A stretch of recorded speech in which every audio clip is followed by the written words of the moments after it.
برطانیہ میں پاکستانی عوام کا امیج کیسا ہے؟ برطانیہ آیا تو میں نے ٹیکسی کی ڈرائیونگ سے آغاز کیا۔ میرا ابھی پہلا ہفتہ تھا، راستوں کا بھی اتنا علم نہیں تھا کہ ایک رات ایک بوڑھے خپتی انگریز کو بٹھا لیا جو نشے میں ٹن تھا۔ اس نے مجھے ایڈریس بتایا، میں نے نیویگیٹر میں اس کا ایڈریس ڈالا اور اس کی پیروی شروع کر دی۔ ایک موڑ مڑا ہی تھا کہ بوڑھے انگریز نے مجھے ڈانٹنا شروع کر دیا کہ تم نے جان بوجھ کر کرایہ بڑھانے کے لیے لمبا روٹ لیا ہے۔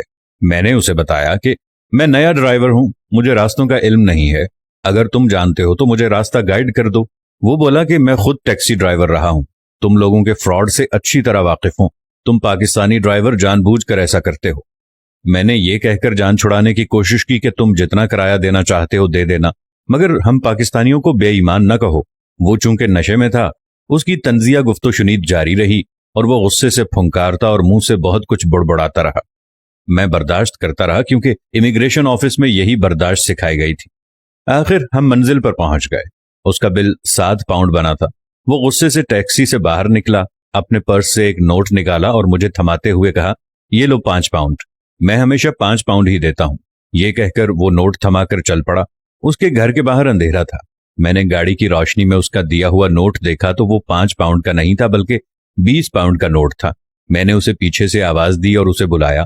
وہ دور سے چلایا کہ میں نے ایک دفعہ کہہ دیا نا، میں 5 پاؤنڈ سے زیادہ 1 پینی نہیں دوں گا۔ میں نے کہا ٹھیک ہے 5 ہی دے دو لیکن بقایا تو لے لو۔ وہ بولا کیسا بقایا؟ میں نے اسے 15 پاؤنڈ گن کر دیے اور اسے بتایا کہ تم نے مجھے غلطی سے 20 پاؤنڈ کا نوٹ 5 پاؤنڈ کا نوٹ سمجھ کر دے دیا تھا۔ اس نے بقایا پکڑا تو اس کی زبان گنگ ہو گئی۔ میں گاڑی لے کر آگے بڑھ گیا۔ آگے بند گلی تھی۔ گاڑی واپس لے کر مڑا تو وہ انگریز وہیں کھڑا تھا۔ اس نے مجھے ہاتھ کا اشارہ کر کے رکنے کو کہا۔ میں رکا، گاڑی کا شیشہ نیچے کیا تو وہ پوچھنے لگا، تمہارا ڈرائیور نمبر کیا ہے؟ میں نے ڈرائیور نمبر اسے بتایا اور پوچھا کہ کیا ابھی بھی کمپنی کو میری شکایت لگانی ہے؟ وہ پشیمانی سے کہنے لگا کہ نہیں، شکایت نہیں لگانی بلکہ تمہاری کمپنی سے تمہاری تعریف کرنی ہے۔ میں نے تمہیں اتنا برا بلا کہا، تم چاہتے تو تم میرا 20 کا نوٹ رکھ سکتے تھے، مجھے پتا بھی نہیں چلنا تھا، لیکن تم نے اپنے حق کے پیسے لیے اور بقایا پیسے مجھے واپس لوٹا دیے۔ ایسا تو بطور ٹیکسی ڈرائیور شاید میں بھی کبھی نہ کرتا۔ میں نے کہا، اب ذاتی لڑائی میں تمہاری جیب پر ہاتھ کی صفائی تو بے معنی ہوتی۔ یہی میں تمہیں سکھانے کی کوشش کر رہا تھا کہ نیتوں پر شک نہیں کرتے۔ نیتوں کے حوالے سے صرف اللہ جانتا ہے کہ انسان کی نیت کیا ہے، لیکن جیسے ہی تم نے میرے ملک پاکستان کے بارے میں کہا کہ تم سارے پاکستانی ایسے ہو اور تمہیں اس چیز کا حق نہیں بنتا تھا کہ تم ایسی بات کرو، لہٰذا میں نے تمہیں سمجھانے کے لیے کہا ہے کہ تم لوگوں نے جو ہمارا امیج بنایا ہوا ہے، ہم ایسے نہیں ہیں۔